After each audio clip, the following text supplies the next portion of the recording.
준비들 나시죠? 이제 도형을 해보자. 도형.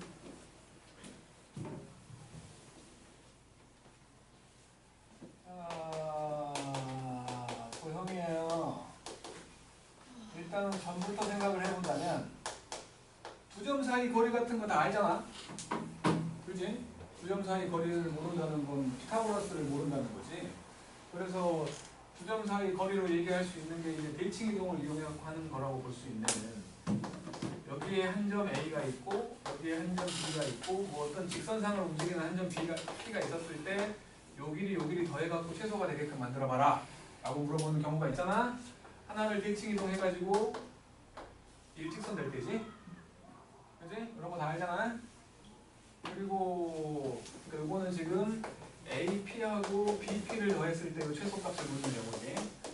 근데 그냥 AP의 제곱 더하기 BP의 제곱을 묻는 경우는 요거는 그냥 그 식을 만들어가지고 2차 함수로 풀면 되지. 꼭 시점 찾는 거야.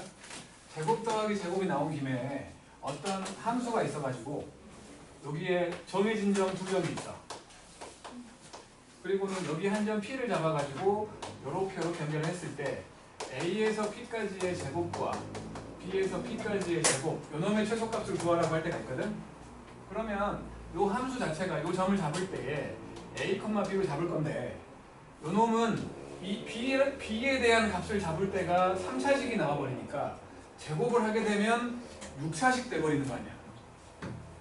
6차식으로 풀 거야. 그리고 두 개가 같이 변하기 때문에 구하기 힘들다고. 그래서 생각을 하는 게 중선 정리지. 제곱 더하기 제곱이 뜨면 항상 저런 거 말고 중선 정리를 떠올려 달라는 거야. 무슨 소리 하는 거냐면 두 놈이 같이 변하면 구하기가 쉽지 않아. 그래서 여기가 A고 여기가 B고 여기가 C였을 때 중선 정리가 뭐냐면 이렇게 연결해서 예제곱 더하기 예제곱, A에서 B까지의 제곱과 A에서 C까지의 제곱이 항상 2배의 A에서 M까지 하고 B에서 M까지의 제곱을 하게 된다고. 요거 기억하라는 거야. 중선 정리. 이거랑 모양새가 똑같기 때문에 항상 같이 기억하라고 한 게 가계이등분선이거든. A하고 B하고 C, 여기가 D였을 때 여기를 뭐 A라고 하고 여기를 B라고 하고 C하고 D라고 하면, 여기가 D가 아니지, D라고 하면 대각선끼리 곱하면 똑같다가 중학교 때 하는 거지. AD하고 BC가 똑같다. 그거랑 똑같은 말. A와 B의 비율이 C와 D의 비율과 같다. 내분점에 해당되는 거 나오지. 내분점과 외분점에 대한 식은 당연히 알고 있는 거야. 그지? 당연히 알고 있는 거야. 내분점과 외분점에 대한 식은. 그 식 자체가 좀 복잡하기 때문에 식을 써놓고 거기다 대입하는 형태로 하라고 했다. M 대 N으로 내분하는 점이라면, 내분한다면 M 더하기 N분의 MX2 더하기 NX1 형태가 되는 거고, 외분하라고 했다면 가운데 부호만 달라지는 M 빼기 N분의 MX2 빼기 NX1 형태가 되는 내분점과 외분점에 해당되는 놈들은 당연히 알아야 되는 기본 소양이야. 도형을 풀려고 한다면 기본 소양이라고. 그리고 이게 나온 김에 무게중심, 중점 이런 것도 다 알고 있잖아요. 요거는 세 좌표의 평균을 얘기하는 거고, 삼각형의 무게중심이니까 요거는 두 좌표의 평균을 얘기한다는 거. 요런 거 다 알고 있어야 되는 거야, 점에서는. 그러니까 점에서는 뭐 할 만한 게 이 정도밖에 없는 거고, 그 다음에 직선으로 가면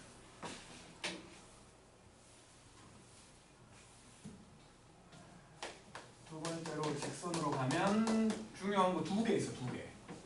하나는 첫 번째라고 말할 수 있는 게 한 점을 지나는 직선. 우리가 적선 때문에 알아야 되는 거잖아. 한 점, 여기가 A, B였을 때 이 점을 지나는 직선을 얘기하라고 하면 이 기울기를 M이라고 했을 때 이 직선은 항상 항등식 모양으로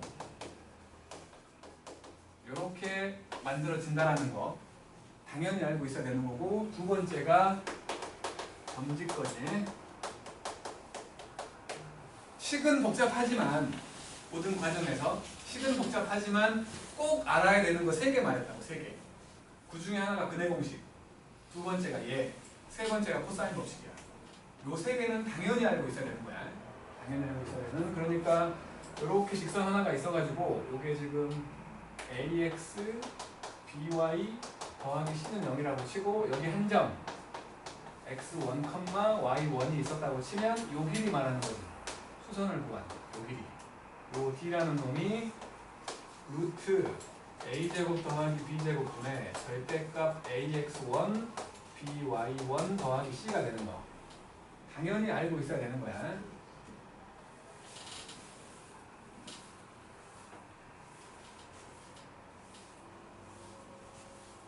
그리고 요거 아는 김에 평행한 두 직선 사이의 거리 모습이 평행하다고 치면 요거를 ax 더하기 by 더하기 c1이라고 치고 요거를 ax 더하기 by 더하기 c2라고 치면 그냥 뭐 아무 점 하나 잡아가지고 반대편까지 거리 구하면 되는 건데 그냥 요 놈을 안다면 좋으니까 어렵지 않으니까 a제곱 더하기 b제곱 분의 c1 빼기 c2지.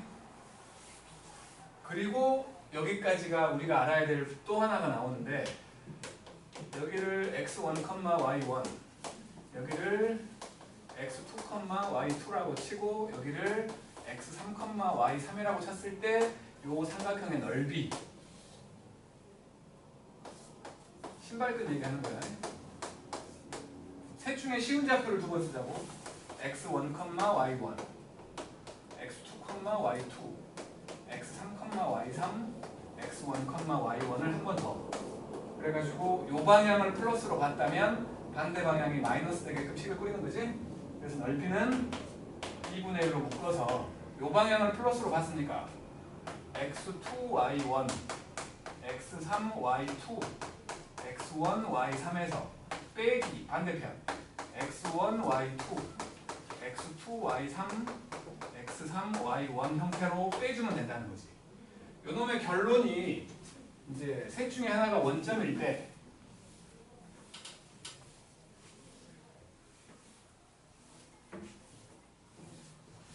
셋 중에 하나가 원점이었을 때 여기가 원점이라고 치면 이렇게 되면 여기를 그냥 a, b라고 치고 여기를 c, d라고 하면 요놈의 넓이는 저 셋 중에 저 x1, y1에 엮는 거라고 똑같은 거야. 2분의 1 ab 빼기 bc 알아야 된다고.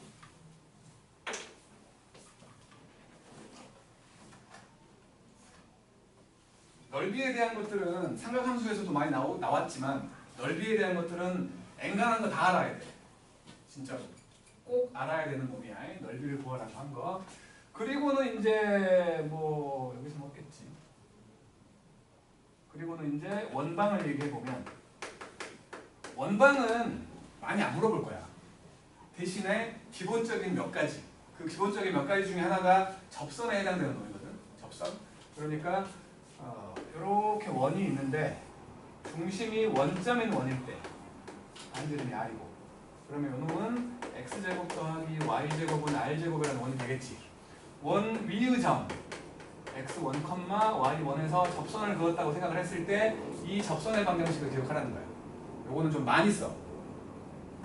x1, x, y1, y는 r제곱 이렇게 된다는 거야. 그러니까 예를 들어서 이 원이 요놈이 x제곱 더하기 y제곱은 25라는 원이야. 근데 그 위의 점 여기가 3,4였다고 칠게. 여기서의 접선을 구하라고 한 거야. 그럼 이 접선은 x제곱 대신에 x1x 3x y제곱 대신에 y1 y 4y만 써버리면 된다고. 쉽게 구할 수 있는 것들은 그냥 당연히 안다고 치고 문제가 나와. 그거를 구하식으로 나오는 게 아니라 그거 갖고 딴 거 시키는 거야. 알아야 된다는 거야. 그러니까 접선이 세 가지가 있잖아. 우리 이미 우리는 그 수투에서 접선 세 가지를 했어. 기울기가 정해진 접선, 그 곡선 위의 점에서의 접선, 그리고 곡선 밖에서의 접선. 그걸 다 할 줄 안다고 생각을 했을 때 원방에서는 물어봐봤자 이거라고. 물어봐봤자.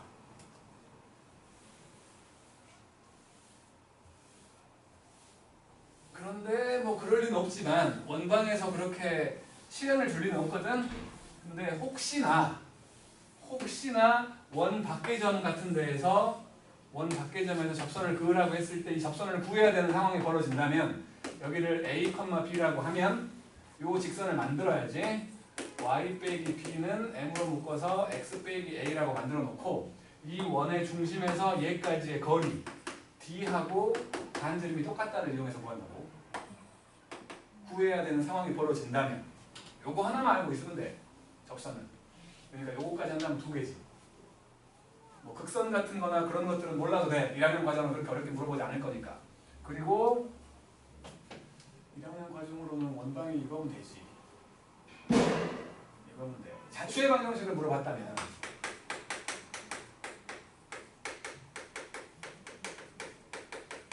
자추의 방정식을 물어봤다고 칠게. 뭐 어떤 움직이는 두 점이 있는데, 그러니까 주로 물어보는 거라고 말할 수 있는 건 움직이는 점, 여기 A라는 점이 있고 그러니까 여기 B라는 점이 있는데 움직이는 점 P가 있어. 움직이는 점 P가 있어가지고 AP하고 BP를 해봤더니 이게 수직이 된대. 항상 90도래. 그러면 원돼 버린다고. 이렇게 돼 있는 놈하고 이렇게 돼 있는 놈 연결했을 때 이런 놈인 거야. 이런 놈. A, B를 중심으로 하는 원이 돼 버린다고. 이렇게. 원주상에 있는 모든 점들은 지름의 양 끝점과 연결했을 때 수직이 될 거 아니야. 그런 생각을 하게 만드는 거지. 그런 생각을 하게 만드는 문제. 아마도 나온다면 삼각함수 쪽이랑 연결해서 나오겠지. 그런 정도. 자추의 방정식은 그 정도만 알면 되는 거고. 그러니까 자추의 방정식이라고 하면 분명히 문제에서 구하라고 하는 점이 있어. 구하라고 하는 점. 그놈을 x, y라고 해가지고 그 x, y로 되어 있는 식을 만들어내는 거지. 그지? 그게 자추야. 아마도 물어볼 일은 없을 거라고 생각해. 왜냐하면 수투에서 더 나쁜 것들 물어볼 테니까. 그러니까 1학년 과정 가지고는 어렵게 문제를 뭐 하게끔 하진 않을 거라는 거야. 그리고는 이제 도형의 이동이죠.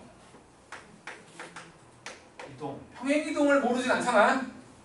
그지? 평행이동을 지금 모르면 많이 혼나야죠. 많이 혼나야 돼. 대칭이동. 대칭이동만 기억하면 되는 거고, 대칭이동이라는 거는 점대칭하고 선대칭이라는 게 있지. 점대칭은 그 점이, 그러니까 뭐 예를 들어 여기 있는 놈이 이 놈에 대해 대칭이 되게끔 만들려고 했다면 중점이 된다는 거야. 이게 중점이 된다는 거고, 선대칭은 여기 있는 놈이 어떤 선에 대해서 대칭이동을 시켰다. 그러면 수직이동선이 된다는 거야. 이런 건 다 필요 없어. 1학년 과정 가지고 어렵게 되지 않을 거니까 1학년 과정으로 나온다면 요것들 5가지 기본 대칭이동이잖아. 5가지 기본 대칭이동. X축 대칭. 두 번째가 Y축 대칭. 세 번째가 원점 대칭. 네 번째가 Y는 X로 대칭. 다섯 번째가 Y는 마이너스 X라는 직선에 대한 대칭이동. 요 5가지는 당연히 알고 있는 거야, 우리. 요 5가지는 당연히 알고 있는 거야. 요거 Y의 부호가 바뀌어. X의 부호가 바뀌어. X, Y 다 부호가 바뀌어. X랑 Y의 위치가 바뀌어. 부호까지 같이 바뀌어. 알고 있지? 여기에 추가로 한 가지만 더 얘기한다면 기울기가 1인 직선. 그러니까 기울기의 크기가 1인 거니까 Y는 뿔마 X 더하기 뭐 N이라고 칠게. 요 직선에 대해서 대칭이동을 하라고 한 거야. 그러니까 예를 들어 이런 직선이 있어. Y는 마이너스 X 더하기 5라는 직선이 있다고 칠게. 여기에 한 점 A가 있어. 요거를 1,3이라고 하자고. 요거를 이 점에 대해서 대칭이동을 시키래. 그래갖고 B를 만들어 보래. 그러면 항상 기울기의 크기가 1일 때만 되는 거야. 반대편 X좌표와 반대편 Y좌표 요 두 개를 여기다 집어넣으면 만족해버린다. 그러니까 B라는 놈이 마이너스 1 더하기 5인 4가 나와. 무조건. 마찬가지 여기 있는 Y좌표와 반대편 X좌표를 여기다 집어넣으면 3은 마이너스 A 더하기 5를 무조건 만족한다고. 그래서 A 값이 2가 나온다는 거야. 요점은 그래서 2,4가 된다고. 항상 그렇다는 거야. 요것만큼은 이제 원래는 선대칭이 좀 어렵단 말이야. 선대칭이 좀 어려워가지고 둘의 중점 잡고 기울기 잡고 해가지고 풀어나가야 되지만 요 정도는 쉽게 한다라고 평가원이 알아. 그래서 기울기의 크기가 1인 직선은 대칭이동 해갖고 딴 걸 시키는 놈을 낸다는 거야. 요 정도는 우리 알고 있자는 거야. 기울기의 크기가 1인 직선에 대한 대칭이동. 그냥 반대편 XY 좌표를 그 식에 집어넣으면 만족한다고. 무조건. 기울기의 크기가 1일 때만 내는 거야. 이게 원래는 옛날에 닮은 변환이라고 해가지고 이것만 배우던 뭔가가 있었어. 회전시키는. 거기서 남은 거야. 유일하게. 45도이니까 가능한. 요거 기억하라는 거야. 요 정도가 도형이지. 별거 없어. 2학년 거랑 연계한다면. 그리고 이제 수학하러 가자.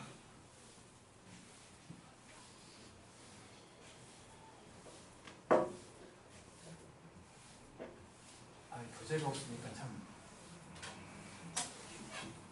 안 빼먹고 다 하고 있는 거겠지?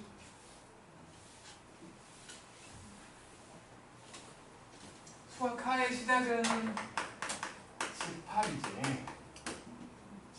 집합이 뭐예요? 이게 뭐냐고. 모여있으면 다 집합이야? 이쁜이들을 모아놨어요. 집합이야? 왜 왔냐?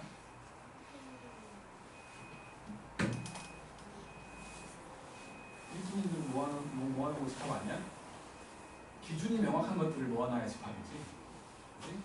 기준이 명확한 것들을 모아놓은 집합인 거고, 그 집합은 예를 들어 이게 A하고 B하고 C 이렇게 있다면 원소의 개수를 얘기할 때 이렇게 얘기하지. 3개다라고 말하지. 원소의 개수가 3개니까 이놈의 부분집합의 개수를 구하라고 한다면 이게 3제곱 되는 거지. 자기 자신과 똑같은 건 빼는 게 진부분집합이지.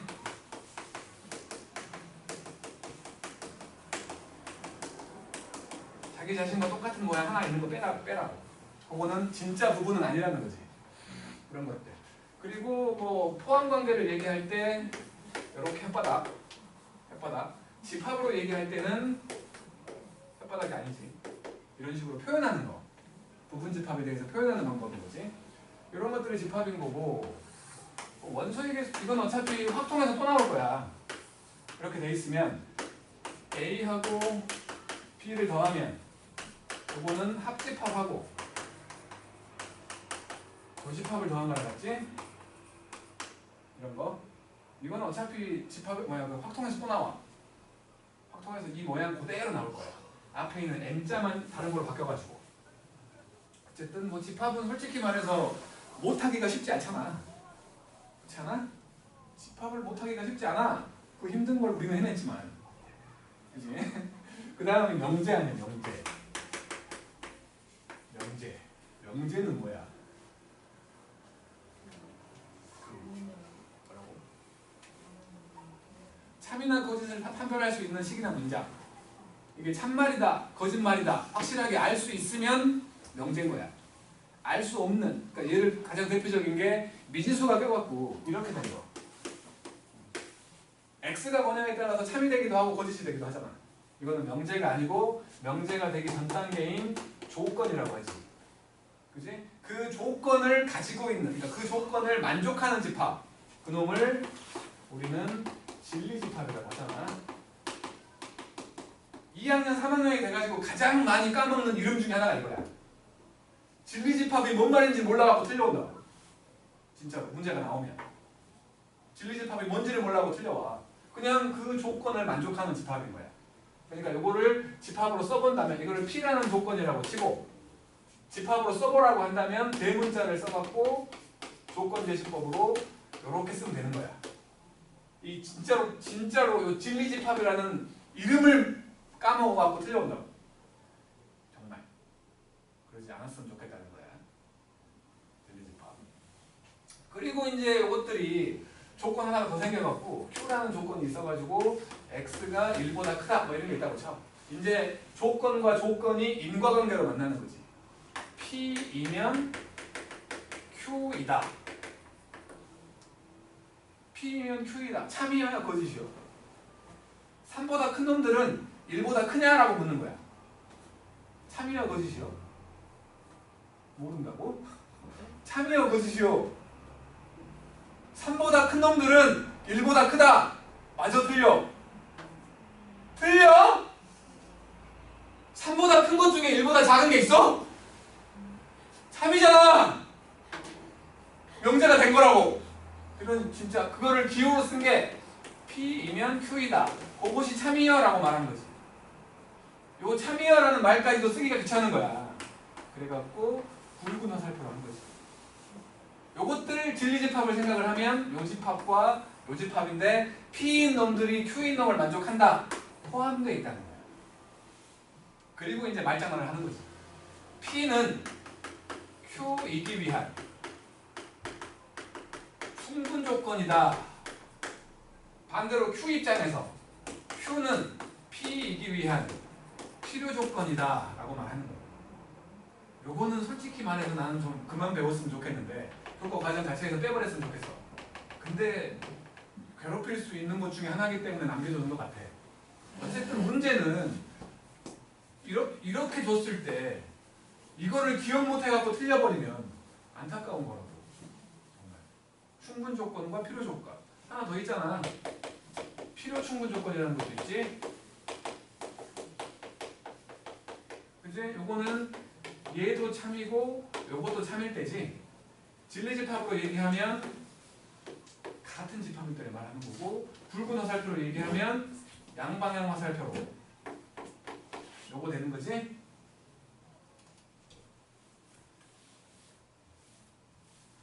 자, 이런 명제가 있었어. 여기를 가정이라고 부르고 여기를 결론이라고 부르잖아.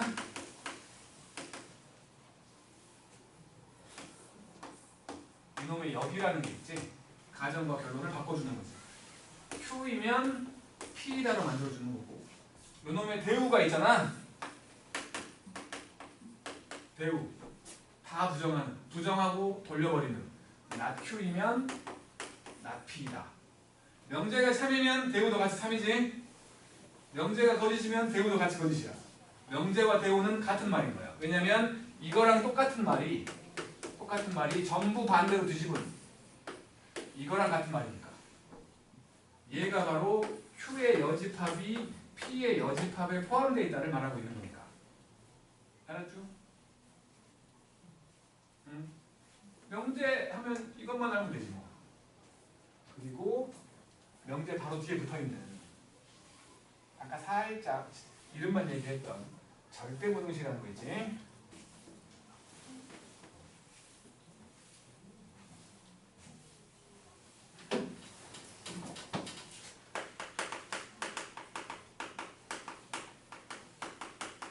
절대부등식. 무조건 만족하는 거야. 무조건 그 부등호를 만족하는 식 절대부등식이라고 부른다고. 대표적인 게 이런 거예요. 절대값 A가 0보다 크거나 같다. 이거 무조건 만족하는 거 아니야. 가장 대표적인 놈이지? 그냥 대표적인 놈. 1학년이 아니기 때문에 1학년 때는 이제 뭐 좀 세세한 것까지 하겠지만 우리가 알아야 될 절대부등식은 아까 했던 이 정도야. 이루기 위한 조건 찾는 거. A가 양수여야 됐고 둥둥 떠 있어야 되니까 판별식 0보다 작아지 지금 등호없으니까 이런 것들 정도 꼭 알아야 될 절대부등식이라고 한다면 하려는 건 얘기가 아니잖아. 산술 기하평균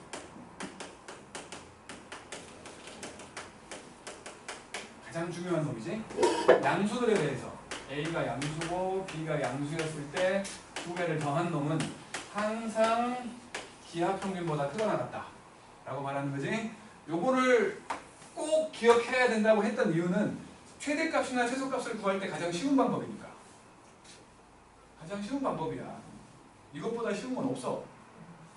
대신에 0보다 크다라고 했다면요. 그러니까 0보다 큰 어떤 수들에 대해서 최대나 최소를 구하라고 했으면 항상 먼저 산술기하 평균을 떠올리라는 거야. 떠올리라는 거. 그리고 뭐 A와 B가 같을 때 등호가 성립하지. 그 등호가 상당히 중요하다고 했잖아. 등호가, 그러니까 예를 들어서 A 더하기 B가 5보다 크거나 같다고 했다면 등호라는 게 A 더하기 B가 5일 때를 말하는 거지. 그 5라는 게 A 더하기 B의 최소값이잖아. 반대로 이렇게 되어 있다면 이 등호라는 게 A 곱하기 B의 최대값이야. 최대나 최소 값을 얘기하는 거지. 그때가 바로 더해지는 풀이 같을 때라고. 그리고 이제 뭐 문과한테는 별로 의미 없을 것 같지만 코시 슈바르츠 부등식도 있거든. 요거를 쓰는 일은 거의 없을 건데 특히나 문과들은 이과들은 이제 기하에서 제곱 더하기 제곱 모양들을 많이 배웠었기 때문에 그거를 뭐 배웠든 안 배웠든 간에 이과들은 이제 코시-슈바르츠를 활용해야 될 때가 있을 수도 있는 거야. 무조건 활용한다가 아니고 얘는 별로 중요하진 않지만 a제곱 더하기 b제곱하고 x제곱 더하기 y제곱을 곱하게 되면 요거는 항상 ax 더하기 by의 제곱보다 크거나 같아진다. 등호 성립할 때가 언제냐면 a와 b의 비율이 x랑 y의 비율과 같을 때 등호가 성립한다라고 말하는 건데 이거는 거의 나올 일이 없을 거야. 이거는. 하지만 알고 있으면 좋겠지. 나쁠 건 없잖아.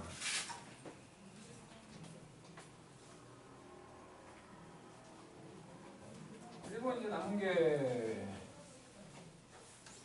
함수.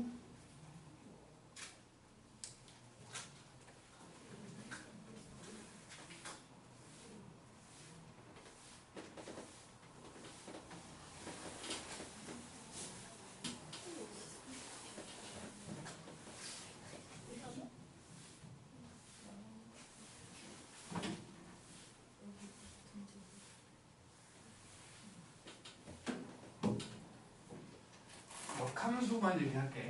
함수편에서 역함수를 얘기할 건데 역함수는 뭐 당연히 y는 x로 대칭 이동시킨 놈이지. 수투에서 많이 나오잖아. x랑 y를 바꾼 거지. x랑 y를 바꾼 거. 근데 이제 역함수라고 하면 당연히 1대1 대응함수일 때만 된다라는 거. 1대1 대응이라는 거 가로줄 그었더니 항상 한정에서 만나는. 그러니까 우리가 3차 함수에서 역함수가 존재한다고 하면 계속 증가하는 함수거나 계속 감소하는 함수 형태로 말해야 되고 그러니까 1대1 대응함수를 얘기하는 게 표현법이 x1과 x2가 다르면 fx1과 fx2가 다르다 이런 거 말하는 게 1대1 대응함수지. 원래는 1대1 함수인데 우리가 이제 그래프가 돼버리면 정의역, 공역 이런 것들 막 없어지고 하는 거 그지? 주어진 그 정의역이나 공역 내에서만 생각을 할 때 그래프로 그려지는 것들을 얘기한다면 항상 이것이 그냥 1대1 대응함수랑 똑같다는 거야. 이걸 처음 배웠을 때는 1대1 대응함수하고 1대1 함수를 구별을 했거든. 그때는 그러니까 정의역의 개수를 셀 수 있을 때 예를 들어 x라는 놈이 1, 2, 3 밖에 없고 y라는 놈이 a, b, c, d야. 지금은 개수를 셀 수 있잖아. 정의역이 3개 있고 공역이 4개 있어. 이게 1대1 대응함수가 될 수가 없잖아. 왜냐면 함수들이 한 발씩만 쏠 거니까. 이런 식으로 a가 남는다. 이렇게 남는 게 있을 때가 1대1 함수, 남는 게 없을 때가 1대1 대응함수인데 이때는 그냥 함수를 처음 배웠기 때문에 구별을 지은 거야. 우리가 이런 형태의 함수를 볼 일은 없다고. 다 연결되어 있는 연속함수 형태들을 많이 볼 거라는 거지. 그래서 그때는 1대1 함수나 1대1 대응함수를 구별하는 게 의미가 없다는 거야. 그냥 다 1대1 대응함수라고 볼 수 있다는 거지. 그리고 요거랑 유사하게 생긴 놈 x1과 x2가 있었을 때 fx1과 fx2를 봤을 때 이렇게 돼 있으면 증가함수지.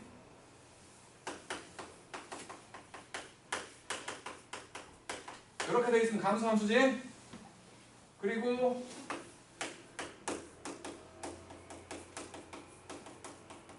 이거하고 이렇게 돼 있어. 요게 등호일 때, 이쪽이 크다고 했을 때, 저쪽이 크다고 했을 때, 얘 모양도 우리 알고 있잖아. 같을 때가 직선일 때지. 요게 직선일 때고, 얘가 더 큰 게 위로 볼록인 함수고, 얘가 더 작은 게 아래로 볼록인 함수라는 것도 우리 알고 있잖아.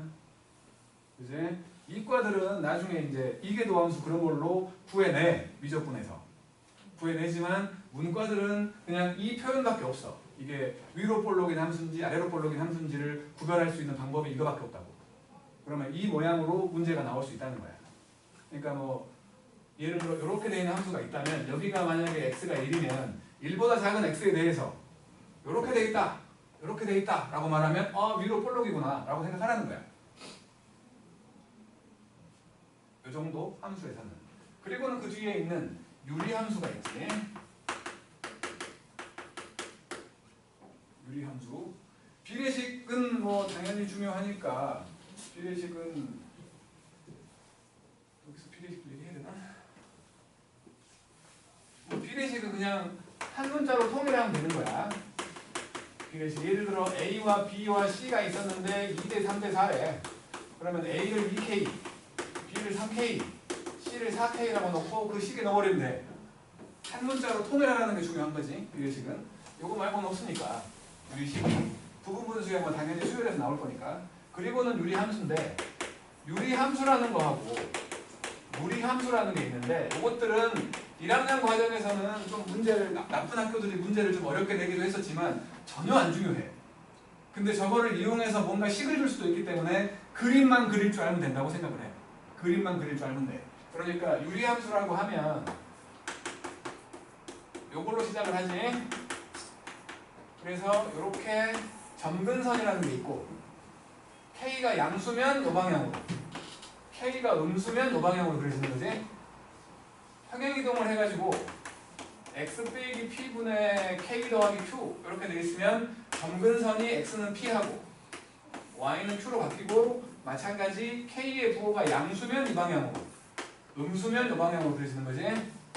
중요한 건 점근선 두 놈의 교점이라고 말할 수 있는 P, Q의 대칭인 함수였다는 거 정도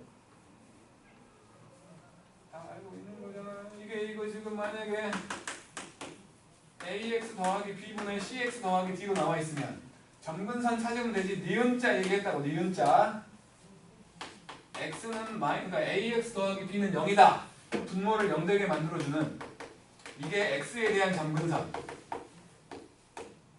Y에 대한 점근선 AX분의 CX, 다시 말해서 그냥 A분의 C가 돼버린다고 했던 점근선만 그을 줄 알면 그릴 수 있다고 봐. 요게 유리함수라고 볼 수 있는 거고, 그 다음 무리함수.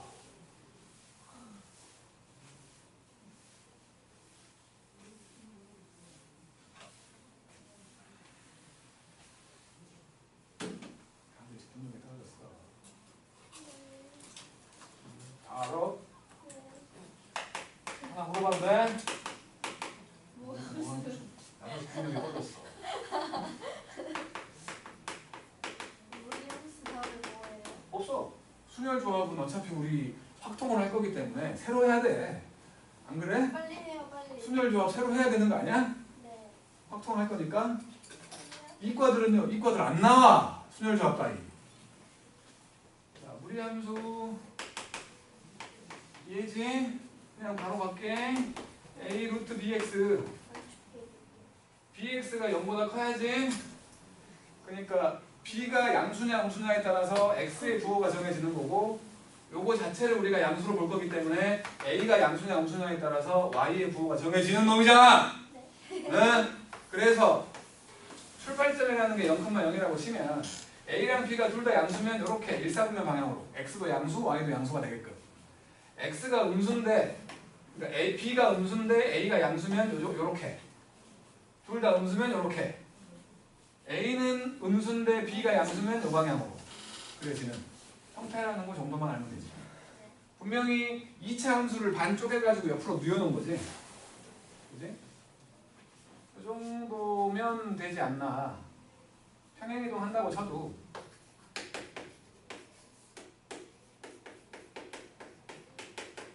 이렇게 되는 거지. 조심할 거라고 한다면 저 식은 분명히 반토막짜리야. 근데 다른 직선 같은 거랑 뭐 관계를 보기 위해서 식을 제곱해야 되는 상황이 벌어지거든. 만약에 루트 뭐 x 빼기 3 더하기 4 이런 게 있었어. 그러면 출발점은 얘를 0되게 만들어주는 3과 이거 집어버린 나머지 4 여기서 출발을 해. x 앞이 양수니까 오른쪽으로 갈 거야. 더 커질 거라는 거고, y 앞에 이거 루트 앞에 플러스이기 때문에 마찬가지 점점 커질 거야, y 값은. 그래서 오른쪽 위로 올라가는 이런 놈인데, 어떤 식과의 관계를 보기 위해서 이거를 제곱하게 되는 상황이 벌어진다고. 그러면 원래 없던 아래쪽이 있는 것처럼 해치기 만들어진다는 거야. 여기에서 나오는 놈들을 우리는 무연근이라고 했다고. 원래는 없는 건데 식을 변형하다 보니, 곱하기나 제곱 같은 걸로 식을 변형하다 보니 없던 게 있는 것처럼 보이게 만들어지는 놈이라고 했던 무연근적. 저거는 없는 거라는 걸 확실히 생각하고 식을 풀어야 된다는 거야. 이 정도거든?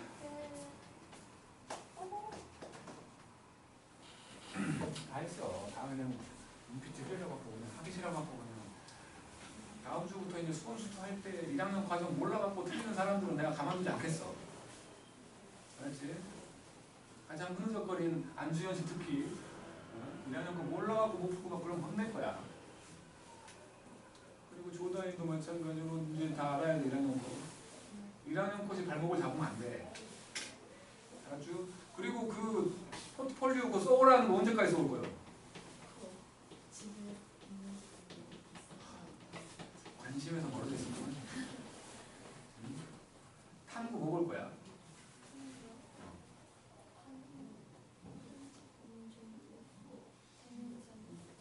아마도 이제 토요일마다 아침에 이렇게 시험을 볼 건데 그냥 일반적으로는 수학만 볼 거지만 1월 달에 한 번, 2월 달에 한 번 전 과목을 볼 거야. 전 과목을. 아마 마찬가지로 3월 모의고사에 맞춰갖고 볼 건데 탐구 과목을 정해놔야 그 탐구 과목도 내가 나한테 얘기를 해줘야 내가 뭐 문제를 뽑든지 말든지 할 거 아니오. 말 안 하면 그냥 물리화학 갖다 줘볼 거야.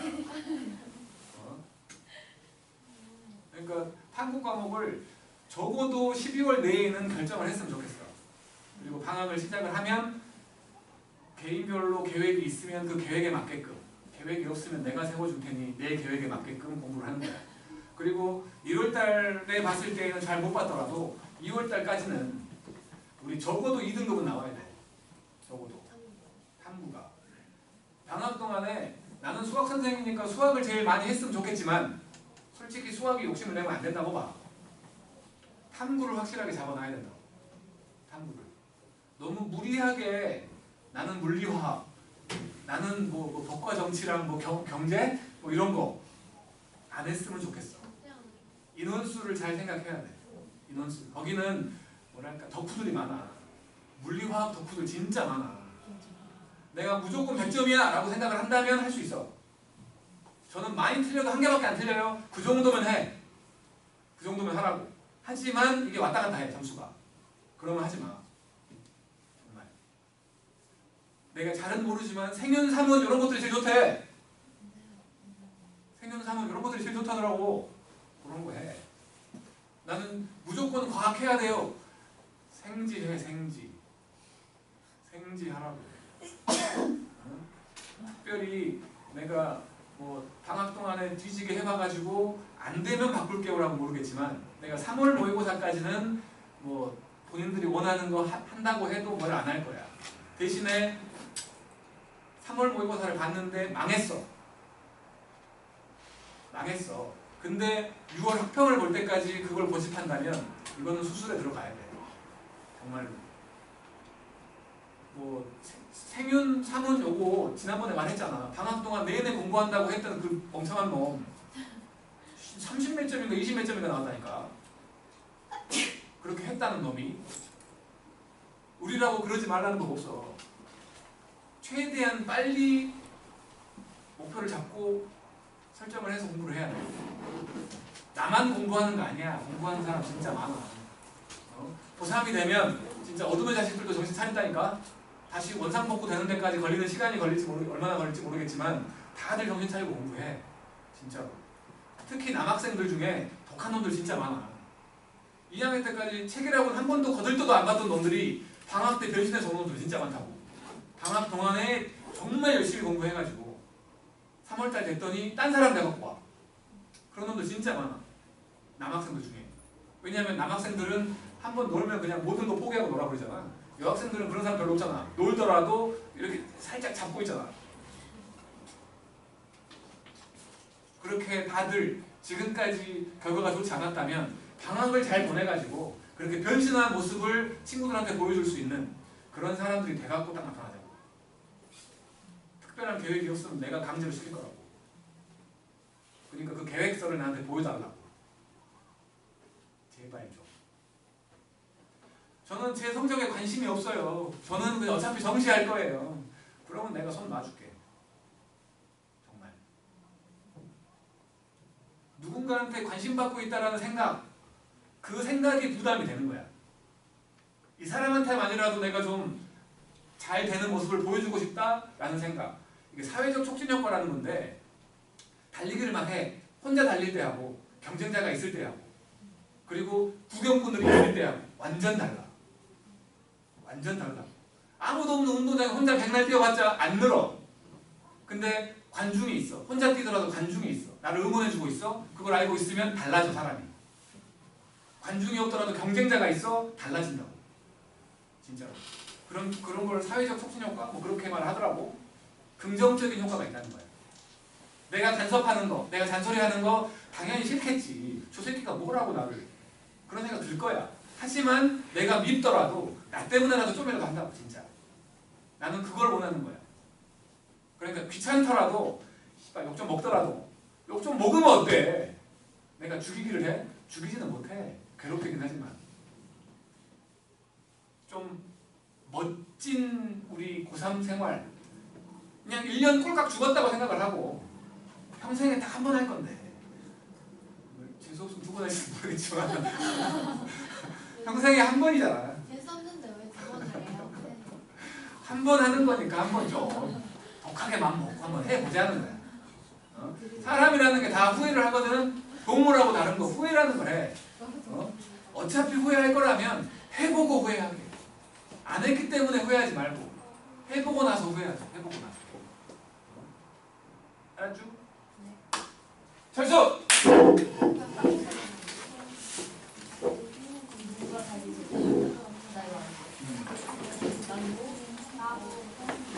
셋 중에 하나 나오라는 거야. 근데 여기가 시간이 좀 짧으니까 여기 나올 거면 동안에서 나왔으면 좋겠다 라고 말한 거지.